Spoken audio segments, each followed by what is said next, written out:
Hello, welcome to Getting Blown Up in Space and EVE Online. I am Planethead, if you don't know that already. Um, Today I am still licking my wounds after getting blown up yesterday. Um, I wanted to make a new video about the new stabber that I'm making, the new ship that I'm going to be making, but I don't have enough minerals yet. Um, but I did talk about something in one of my last videos about maybe down in the future creating an Orca, which is a huge transport ship to travel around system to system to try different things out. That will be way in the future. Um, but one thing I've also talked about, and this would be the character I'd put the Orca on. Oh, by the way, hi. Um, is making a hauling character. I've tried to spend a little bit of time today getting set up for this video just because I have a tendency, I don't know if you know this, to ramble. So I've actually tried to write down here some things to remember. So if you can see that there, that is what I'm going to try to go through here. So if you see me looking to my left, I'm trying to keep myself in line today. Um, I will definitely, hopefully later on today, get another video out where I'm building that stabber and able to outfit it. I got some work to do on that. I really like to get that up and running so I can get out and fly in that again. I'm still flying my destroyer and blowing some stuff up. Got some good equipment. But just to jump into it here, um, this is how I make a hauling NPC character. And I don't want it to just be time spent not utilizing every possibility and maybe growing it into something that's really cool in the future. Um, so what a hauling character is a character that is um, not in your current corporation. It's usually in an NPC corporation or just its own small corporation that you use to move your valuable stuff around, or maybe even just stuff you're hauling to market. So you're not limiting your main account to those skills, and you're able to just focus your skills on whatever you want to do with your main account. Um, General rule of thumb to keep yourself under the radar of being killed. You never want to haul anything with more than 100 million ISK inside of its hauling base. You want to use quick industrial ships. Um, the quickest ones are like your Badgers and your Neuruses, which you'll see here in a second. Those are faster. They don't have the larger bays, but you don't need huge bays to carry things. You can use expanded cargo holds for the stuff you're going to be hauling, especially at the lower levels. Down the road, sorry, down the road, um, if you really want to get into hauling and market trading and doing all sorts of stuff, this is a great way to get started and get you a feel for it. What skills do you need? Hardly anything. I've started this current character. Um, Her name is General Amaya from the TV show on Netflix. The Dragon Prince. I freaking love the show, and I couldn't believe I actually got her name. Just booted her up back 20 days ago, um, and I tried to fashion her after that. But her skills are really, really limited. I'll just show you here. Her ship command is just I have every industrial that I could do in every frigate at level 1. Just level 1 if you notice here. Nothing else. And they also give you Spaceship Command 3 to start off with and Mining Frigate. These you can slowly upgrade. I don't have her on a skill training. She's not daily getting her skill. She's on the same account as my main account. My main account is doing its skill growth. All I'm using to give her more skills are the daily bonuses that you get and any special events that I can get. I throw them into her.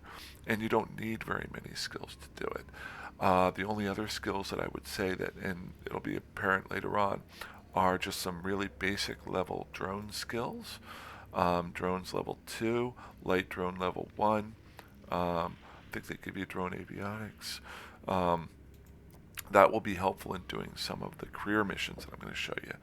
So just to jump into that, so how do I build the character? Well, the first thing that I try to do is go through and I'm doing that right now, is try to do career agents.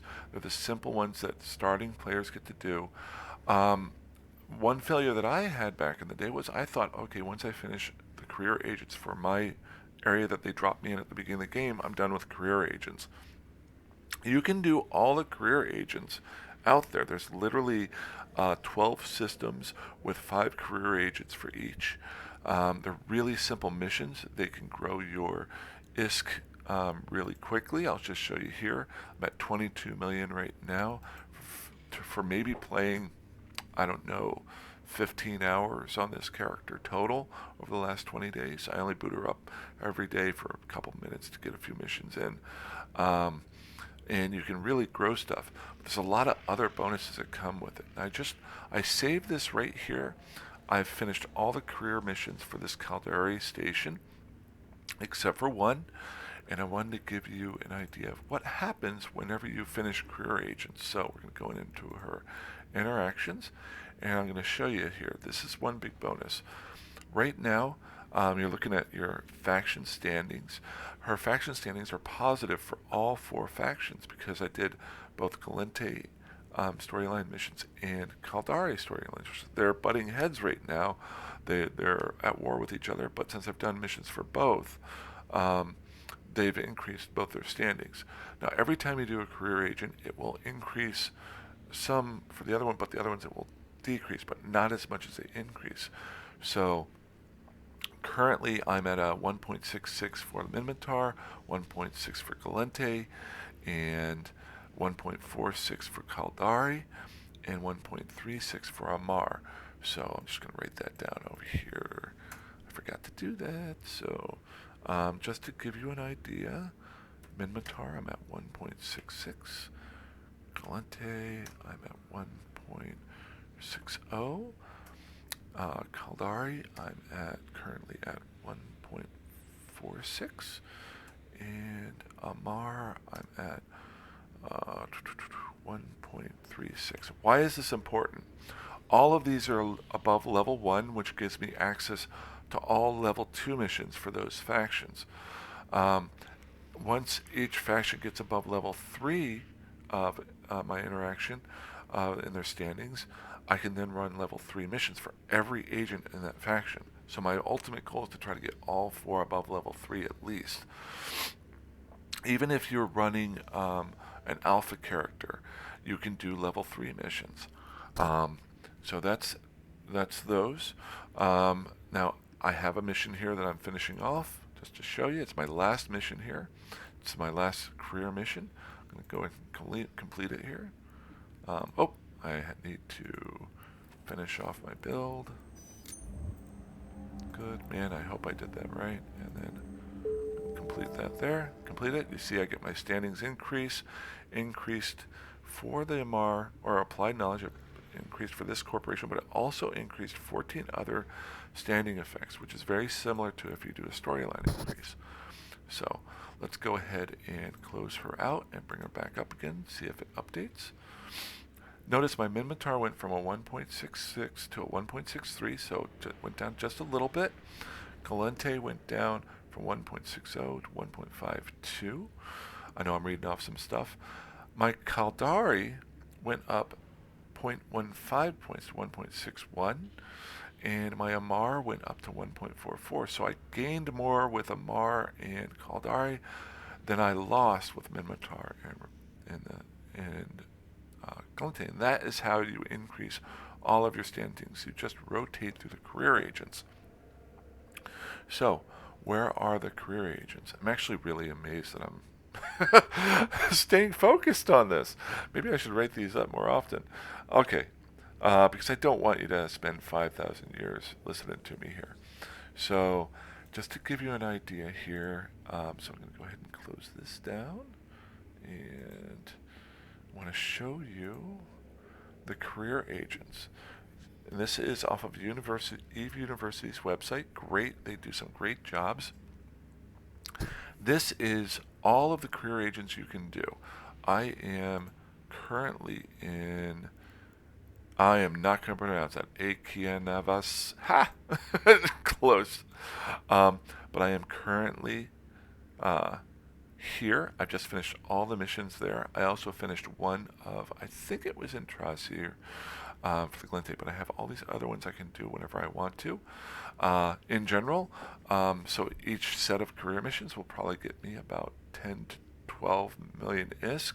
So if you do all of them here, you're going to end up 12 times 12 agents. It's 144 million. So right there, you've got a little treasure trove of stuff that you can save up. The second part that it does, and this is where I actually spent some time um, getting ready for this video, these are all the systems. So I just wanted to show you here. One big bonus is when you finish all these missions, they give you a bunch of stuff. And I'll show you. I just finished off all the missions here, so they give you free ships for doing these missions. I now have 2 haulers and a bunch of frigates and a destroyer and a bunch of ventures. So every time I finish these missions in each one of these stations, I'm going to have these ships sitting around waiting for me. The big ones are the haulers, free haulers. These 2 badgers are haulers that I can use. The second part being, and I'll just go ahead and pull back up the career agents, they're spread out. They're not all in one area, so you're limiting your travel time that you have to do when you're trying to get to different things. So here is a map of all of the regions. Your highlighted ones, and this is off of Dotland, your highlighted ones are all your high-sec areas where you're safe in. And then if I go through the regions, I've got 2 solar systems in Lone Trek, so we'll just mark 2 off here, and 1 in Forge. You can see where I'm going with this. 1 in Forge, 2 in Hymatar, and 1 in Metropolis. So we got 1 in Metropolis, 2 in Hymatar, 1, 2, and Corazar, Tashmarkan, and Domain. If I'm mispronouncing these, laugh at me at your anytime you want to. So I lost my brain. In Corazar, Tashmarkan, and Domain. So there are 3 more systems, and then Verge Vendor, Essence, and Sync Liaison. So Verge Vendor, Essence, and Sync Liaison. So you see here, this really lowers your travel time to get to any one of these systems, where you'll end up having a hauler. If you do all of the career missions, it'll set you up with all these different haulers in each one of these systems that you can get to, if you're living out like I am in these outer areas. So for an example, right now I'm living in Molden Heath. So to just get to a hauler, I just have to jump over 1 region. If I only started off as a Glinte character in Verge Vendor and had my hauler there, but I was living out here in Molden Heath, I'd have to travel all these systems just to get back to my hauler. So I can just keep going back and forth and dropping these suckers off. They also give you 2 haulers, so I could leave 1 hauler here and put the other hauler in another area that would be quicker to get to. So that's one big bonus, a huge bonus, because time is money in Eve, and that is lowering your time. The second one is your standings increases, which gives you the bonuses. The third one I want to show you is I just finished the career missions for School of Applied Knowledge. So if I want to now, I can do all of the level 2 distribution missions with this character for the Caldari, the Amar, the Minmatar, and the Glinte factions. But here's another huge bonus. If I want to now, I can do level 3 missions for both the School of Applied Knowledge and for the University of Cali, because those corporations have a level 3 or above. So I can get even more money off of doing these missions. And the more that you open up here, the less travel time you have, the less stuff you can do. So why would I want to do those? Well, when you're flying your main character, I hate grinding with it. I hate I don't want to worry about what my standings are to try to get faction ammo and stuff like that. With this character, I now can do level 3 faction distribution missions, which give me a decent amount of LPs that I can then start buying faction equipment. And that is a huge bonus. And I've just realized I got off of my train of thought. I started rambling, so I'm going to go back over here and look at what I want to do. Actually, I think I've stayed on it pretty good. I've talked about the free haulers and the ventures and the backups. Got the 9 bases. Hey, I did. Okay, maybe I stuck with that. Um, so the last part here, so I don't make this video too long, is the future. What does this do for me? Well, I talked about earlier, down the road, I may want to get into an Orca, or even larger hauling ships. If I do this and I like hauling, my industrial ships I have access to right now are all of these Gallente ships and the Caldari uh, ones, but down the road, if I want to start hauling better stuff, I can do that. Um, and let's see here. This is one thing I did not look at. There we go. There's ore. This is the ships that I want to get to. The Orca. It's a huge investment there. But that's something I can shoot for in the future. That's some pretty cool sound effects. So that's one. Doing the skill daily bonuses I can skill up with. Faction equipment. And this is where you can do faction stuff and get your faction items at lower costs. The other thing is when you're doing the storyline missions, especially the level 3 storyline missions, a lot of times they'll give you free implants, which are worth about 10 million ISK at a time. And I can use those implants to trade them over to my main character and put those implants into my main character. So I'm not spending money on my main character to get those. So that's another one. The last but not least is you do at some point want to skill yourself into a faction cruiser. I'm going probably with a Vexor because it does drones. Because there are some storyline missions at level 3 that you will need it. It's not, you don't need it to be super powerful, but you do need to be able to use those ships to be able to do the storyline missions. You can pass them up, but you're just passing up some free ISK and some free stuff going on there. And this is probably my last most important part. People would ask, well, why don't you just go mine and get your money that way or stuff like that? I'm trying to make a character that is very usable and has a future. And everything that it does is a positive influence on my main one. But I don't want it to take up all my time. I want it to take up 15, 20 minutes a day so I can go play and have fun and blow things up and get blown up like I did yesterday. So, man, if there's a drinking game out there with me saying I complain about myself all this time, but if you want to start drinking and drink every time I say then now you're drunk. Please do. Because you'll have fun with it. But what I like to do with this character, especially with distribution missions, is let's say I wake up in the morning, I'm drinking my coffee. Hey, here we are, coffee. And I want to read the news. I want to watch a video. I want to watch The Boys on Amazon or The Dragon Prince on Netflix. And I want to watch it on my main monitor. I can throw it on my second monitor. And on the side, without even thinking, I can be moving items through distribution missions at level 3 and increasing my faction standings and getting all this stuff without even thinking about it. And I'll probably show you that in my next video, just to show you how things can increase.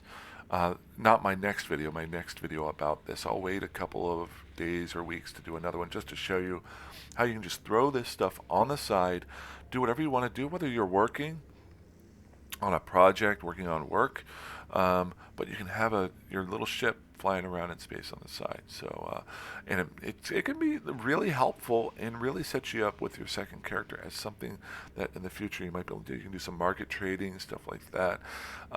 So as that character grows, General Amaya that I got here, I'll show you how she increases and gets better. But that's about all I have. Later on today, if not tomorrow morning, if I do get enough Tritanium, I'm going to build that cruiser and get it out and running and talk about all the mistakes that I made yesterday and where I got blown up. But again, if you ever want to get in contact with me, I am Planethead, all one word, in EVE Online, or you can just comment in the YouTube section. I try to reply to all comments, or I delete out the spam that some of these guys seem to try to throw in on me. Learning a lot that way.